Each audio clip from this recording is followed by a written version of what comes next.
For those who don't know, what is a barrow? I honestly don't know what a barrow is. I know what it is when they point it out, but I could not describe it. So tell me, what's a barrow? Because I honestly don't know. Barrow AFC is a football team that a barrow is an ancient burial place, usually built under a large mound of dirt. I guess makes sense. Yeah, am I right? Yeah. So what are we doing today? Today we're going to see 3 barrows. Each one of these places has like a cool little story attached to it that we're going to be looking at, ranging from the type of stone they use, which is way more interesting than it sounds, all the way to there just being straight up a great big willy in one of them. You can see this is just a great big Massive stone Johnson. willy. Yep. Big old schlong. Yeah. Big old member. Yeah. Cock. Dick. Penis. 2 of the barrows are located in the county of Oxfordshire, which for a county that's very flat actually is made something that's actually quite interesting. It's quite boring, the county. All the way to Anglesey in North Wales. yeah. There it is. I think that looks like it. That weird thing in the ground. Yeah. I'm zooming in and I still can't see anything. It's Britain where everything is smaller scales. There's no entry. I believe the entry for this thing is that way. So we went the wrong way. You went the wrong way, yeah. Nice. It is very muddy and wet. In case I cut this weird, just know that we turned around at some point. Yeah. And now we're going in the other direction because we missed what we think is going to be the opening to this place. Getting to these places, the theme was mud. Rain. The pure emphasis of British weather. It was You disgusting. get to experience. Because like, yeah, these places are not easy to get to, which is very selfish and inconvenient of the ancient peoples to build them all the way out in the middle of freaking fields. But yeah, we had to park up on a road. A little lay-by by the side of the road. Yeah, it's not like a car park, it's just like they were just lay-by, park the car there, and then we had to walk through like fields, like farmers' fields, which were all like they'd been tilled or whatever, so there's just mud everywhere. And then there was it flooded or was it a river? No, it was a little river because it had swans in it. There was 2 swans at the bottom, and there was this massive, well, not massive river, it was a little river. Yeah. That obviously has been raining, so I imagine they had a little tunnel underneath, so when the river's not flooded, it just goes underneath. Happy days, you get the path. But because it was pissing it down the whole day, absolutely terrible weather, Yeah. it was flooded. So it went over the road, so we had to cross an actual river. That's the first. It was very dangerous. Very dangerous. Do not try this at home, kids.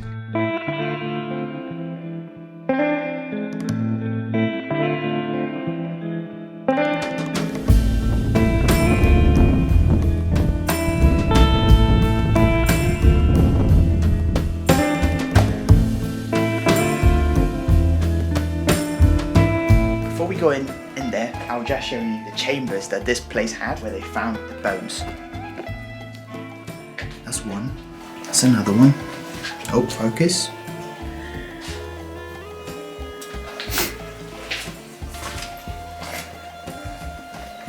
Another chamber. Some candles there.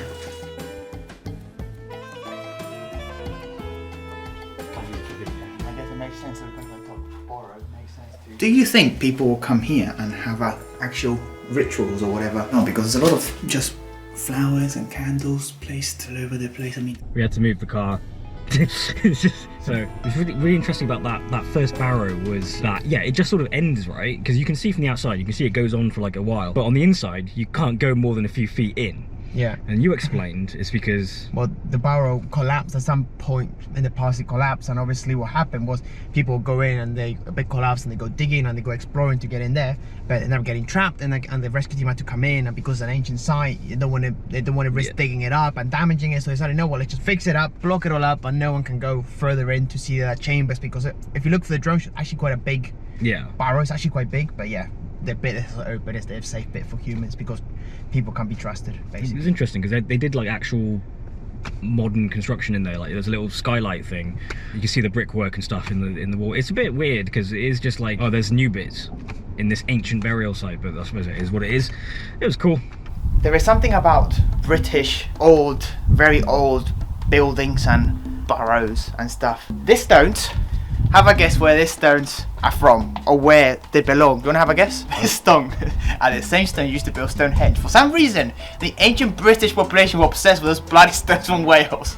I don't know why he would drag all the stuff up here from Stonehenge to build Stonehenge, and all the stuff to build this stuff from the same bloody place. We still don't know why, but it's believed that this barrow, due to the way it's located on the top of the hill, and it used to this white stone, when the sun hits, it will shine, and if it got top of the hill, everyone in surrounding areas will be able to see it. Obviously, it's England, and it is cloudy and windy. It's terrible weather, so we won't be able to show you that. But what I can't tell you was really interesting about this. Normally, when you find a skeleton, you find the whole body can piece up together. But it was weird for archaeologists when they discovered this, because the bones were mixed between kid bones, female bones, male bones. They were all kind of mixed together in one bunch. It made no sense to them, so they didn't really know exactly what was going on. They came to the conclusion, when whoever passed away, what they will do, ancient people, they will chuck the body outside, let the animals feast on it. Once the animals, and they will clean, just the clean bones, they will grab them a bunch together, bring them in, and just chuck them in the chamber. That's what the conclusion they came to believe. But think how morbid this is. Your mum just died, and then you just have to chuck her outside, let the animals eat her and devour her. It's cold, it's winter, she's not going to decompose, there's no animal going to eat her. So by the time spring comes, she warms up again, animals come and eat her, birds come and eat her. Your mum's been dead for a year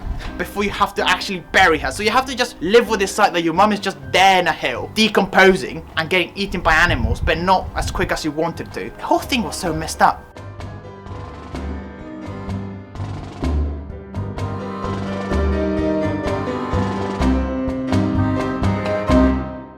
The trip up to the Barrow was fine. That was relatively uneventful. But on the way back, we came back to that river, and this time, I don't know what, I got it in my head that it'd be funny to just walk through the river for like a bit, I guess. Like, oh, it wouldn't be funny if I just walked through it.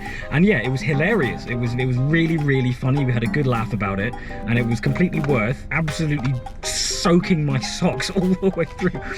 It was so stupid. Like, I couldn't wear those shoes anymore.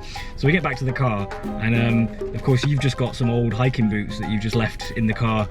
With fucking cobwebs in them. I haven't used them in. There's freaking spiders' webs in these boots. It was just very convenient. It was very strange. And that day you inherited new hiking boots. I inherited hiking boots. I'm wearing them right now, actually. These things are pretty solid for being 6 whatever years old. The reason we're mentioning this is because it will come up later. This will make sense. Yeah, this isn't just like, oh, I got some new shoes. No, this is a running joke in a future episode. Fucking hate strong wind. Just the mess, and then I just look ridiculous. Like, look, the hair's like a mad scientist. Every time I go outside, it's like this. Everything just falls apart. I'm fine, and then I go outside and it's just wind, rain, I get muddy. Ugh. Hate it.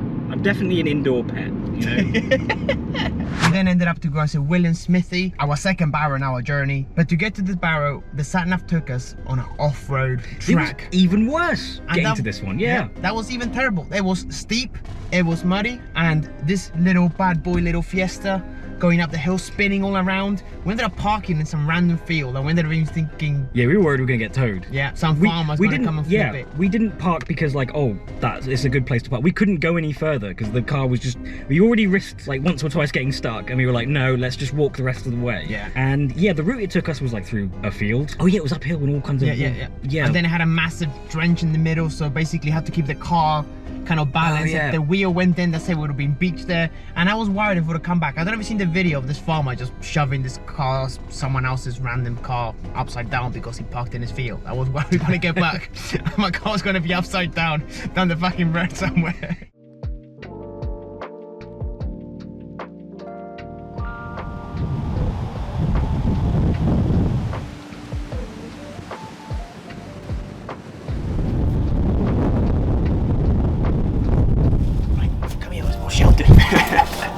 Obviously this one is way smaller than the one we've just been in. This one has a lot of stories behind it. It's believed here that a blacksmith god from Scandinavia landed here and he built this out of wood first. He built it out of wood and he lived here. Not sure what he did afterwards. That's kind of one very short story. So that was a quick one, that, because we were having a good time filming and telling stories and stuff, and then people started coming around walking their dogs. As you do in a public right away. Yeah, it's obviously that's completely fine. I'll do that, but it's just like it's just awkward. Obviously, we're trying to film and there's people yelling at their dogs in the background and stuff. So it's just awkward, man. We can't just really do that. So where were we? A Scandinavian blacksmith god flew from Scandinavia, landed there, and built his house there out of wood. He built it up, trusted that's where he lived. This is the smith who created Excalibur, which is King Arthur's sword. Yeah. This is the man who made it. So this is Excalibur 2, this is the second one. Because apparently there's two of them. Sort of means like, is it special? Is it just... anyway, so okay, this is the man that forged the Excalibur sword that would eventually fall into the hands of King Arthur. Yeah. But then I think he got stolen or something, that one did. Right. Which is a pretty ignominious end for a sword of that. It's been through all these battles, it was wielded by a king and then it got stolen. Someone nicked it. He probably did, even if he just lost it and he said, oh, I don't know, someone stole it, he lost it in a bet. So and then there's the story about how you can take your horse to this barrow, where this blacksmith used to live. Supposedly, if you leave money with the horse, the next day you come back and you find the horse has brand new shoes. Yeah. Right. What if you don't need shoes? What if you need something else? You only get shoes. But he's a shoesmith. No, he's a blacksmith. He does swords. Apparently, he builds swords as well. Well, can I leave a King Arthur there? Next day I'll come back and he'll have a sword. Why not? And then the last story is this place apparently used to belong to somebody really important, right? That's the thing to bear in mind. This place used to belong to a god who made literally Excalibur. And then after he died, they used it to put bodies in. They just used his house and started chucking bodies in there. That's nuts! So they made the house of a god.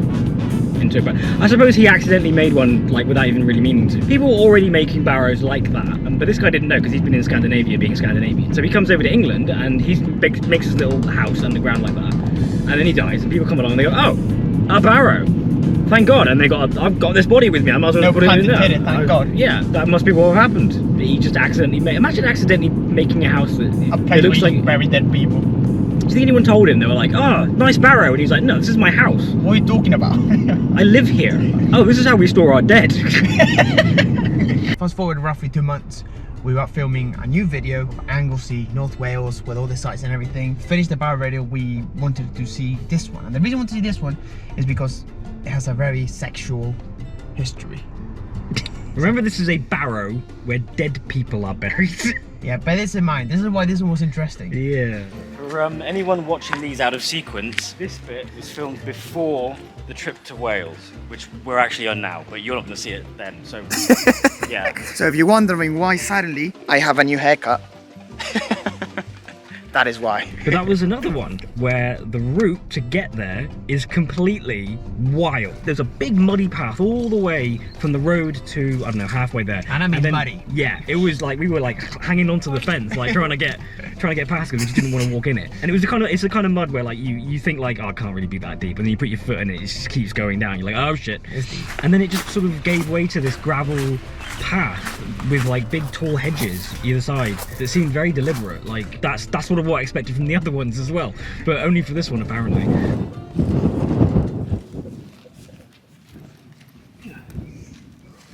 Locked. Oh. Shut. Shut. Did you bring the keys? No. It's the other side, you gotta go around. Oh, right. Into the abyss. Off you go. Well, that was really easy.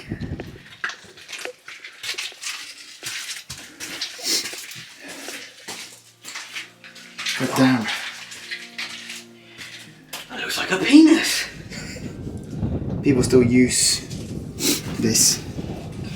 Basically, this barrow is around 5,000 years old. It's built around 2000 BC roughly, around that age give or take. And basically this barrow had many meanings and many things. Quite interesting what the other ones we've done. One of them was to put the dead out, and when they found the bones they were displaced all over the area. The other one, it was a mystery between Smith that built Excalibur, and then they just chucked some dead bodies in. But this barrow especially, what's very interesting about it is that it aligns in the longest day of the day, in the summer solstice. This barrow and all the ones in the map, they all align together, and the sun comes in through the door, and it shines in all this white rock, and it can reflect. So we can see anywhere later with the sun coming in, we can actually see it reflecting through the rocks and make it quite light. So that is what used to happen. So people come and party and celebrate the summer solstice. This is meant to be a penis. They're happening in the summer solstice when the sun will be down. Long as the day the sun will come in, this will be a massive, can you say orgy on YouTube?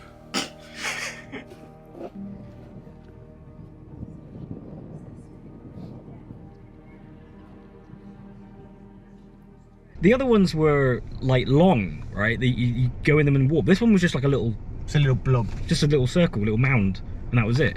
Maybe it was used for burial, but then they didn't carry on using it because So fucking was more it's fun. like, oh, this is too small. Can't put bodies in here. Let's have sex. I still can't get over that leap in logic of like, okay, let's go from right, this is a place where we bury the dead and honor our ancestors. Let's fuck. What? Just what the fuck? If you enjoyed the video, you know exactly what to do. The following videos, we're going to finish the Anglesey bit. So obviously we said, oh, we're going to go to Anglesey, and then if you're really interested, Yeah. then there is 2 more episodes of that coming in the future. So don't forget to Subscribe. subscribe. Anyway, catch you later. Bye. I really need a pee. We'll get there and we will. And I'll pee all over the barrow. Someone's going to walk in there and be like, oh, someone peed in there. I'll be like, oh, I wonder who that was. I didn't see anyone else.